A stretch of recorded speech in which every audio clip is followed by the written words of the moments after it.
what would you say are the top 3 issues that if they could be immediately addressed and fixed, we would be leagues better off? I'm going to give you probably some unexpected answers. I have some answers here. Let's see if you can answer what I have here.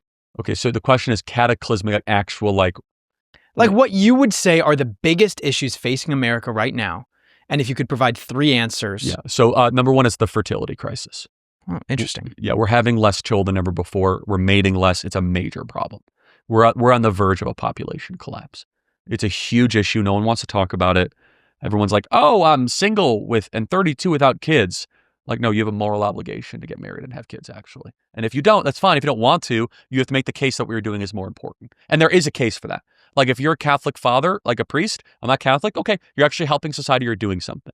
But I come from a worldview that you have a moral obligation to help society and to help people through something that you do. It's not just all about yourself and pursuing your own self-interest. And that's the death of modernity. I think part of it is getting married and having children. I'm a very traditionalist in that way.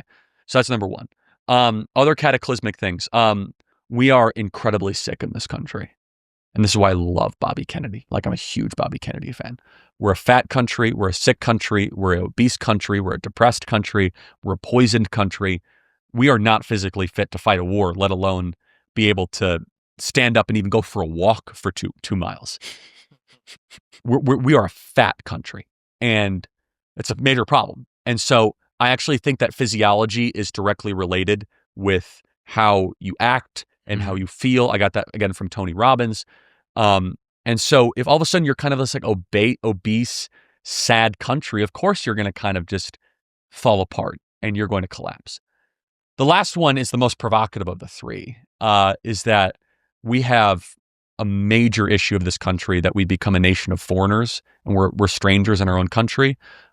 We have not assimilated the third world well into our country. We have 20 million illegals that I believe invaded the country under Joe Biden. And so you kind of I could go to 4, 5, 6 if you want me to, but we are increasingly not a nation or a country. We look more like a colony where no one talks to their neighbor and we have to lock our doors at night.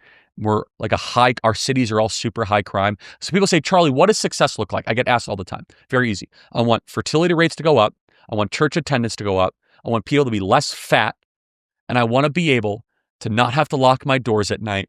I want to be able to talk to my neighbors and really have a connective bond with them. And my final one, I want to feel safe that my daughter can walk the streets of LA unaccompanied at night.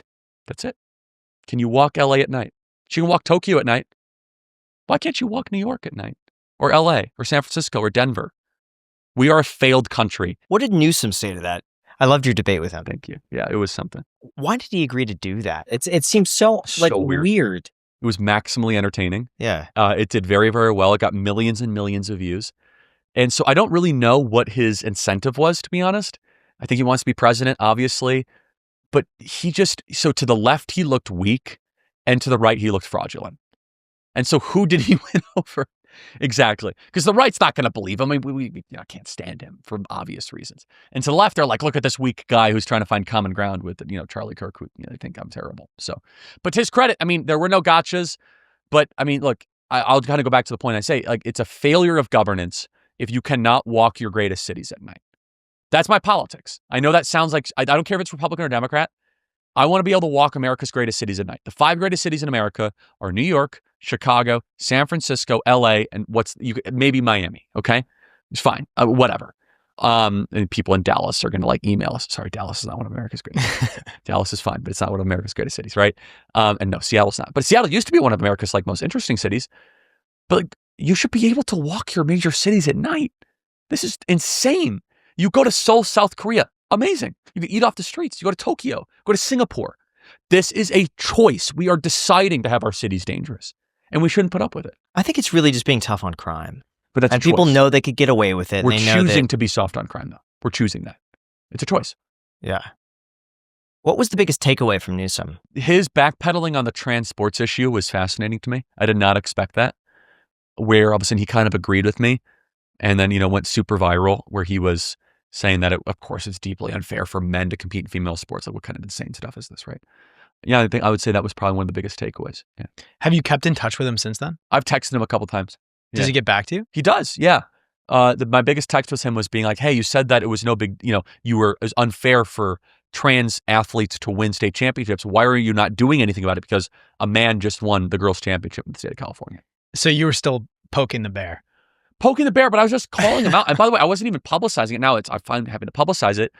I was like, why are you not doing and by the way, during this whole Trump Newsom feud, I was like, fine. I mean, the guy's he's a catastrophic failure. Does he ever reach out to you for help? No, and I wouldn't give him help. You wouldn't? No.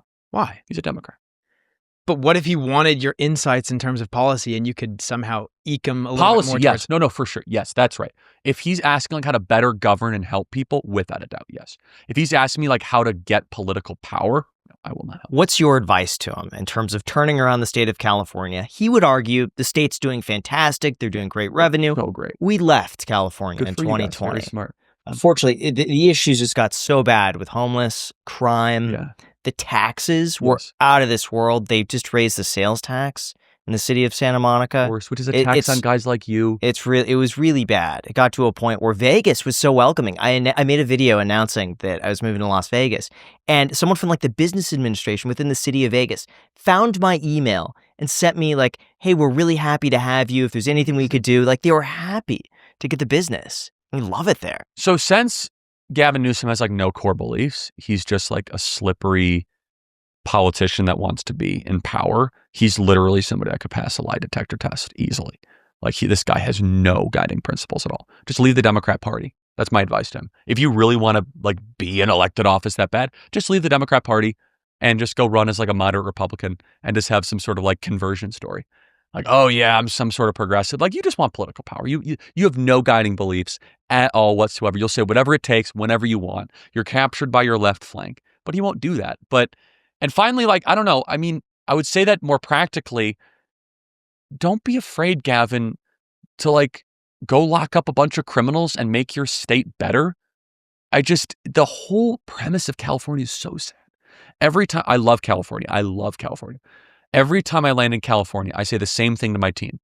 It is a shame that they messed up heaven on earth. It's the most beautiful place in the world, right? I mean, Orange County, can you think of a better microclimate than that? The mornings are just gifts from God. You do have pockets. Orange County has gotten gorgeous. It's 61 Santa Barbara, too. You have certain cities. 61 degrees in the morning. It's just you just can anything is possible. This kind of got this miss. But I think they're sending all the people to LA.